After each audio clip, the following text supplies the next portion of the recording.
Booker पुरस्कार विजेता और लेखिका अरुंधति रॉय ने एक महिला सम्मेलन में कहा कि संघ परिवार भूल भुलैया वाली जाति व्यवस्था को सबसे अच्छी तरह से समझता है और इस ज्ञान का उपयोग इसे कायम रखने के लिए करता है।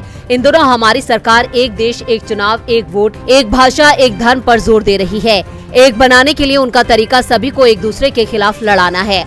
अरुंधति ने कहा कि एक चिंगारी घास के मैदान में आग लगा सकती है, लेकिन हमारा समाज कोई घास का मैदान नहीं है। ये एक भूल भुलैया है, उसमें चिंगारी खो जाती है। ये चक्रव्यूह जाति व्यवस्था है और इस चक्रव्यूह का नक्शा सबसे ज्यादा संघ परिवार ही समझता है, जाति की राजनीति करने वाली पार्टियां नहीं। वो इस समझ का उपयोग जाति व्यवस्था को कायम रखने के लिए करते हैं। दरअसल रॉय हिंदुत्व की कट्टर आलोचक रही है। उनकी ये टिप्पणी आरएसएस प्रमुख मोहन भागवत के इस महीने की शुरुआत में नागपुर में एक भाषण में जाति व्यवस्था पर हमला करने के बाद आई है। भागवत ने आरएसएस की पहली स्थिति से हटते हुए कहा था, आरक्षण नीति की समीक्षा की जानी चाहिए।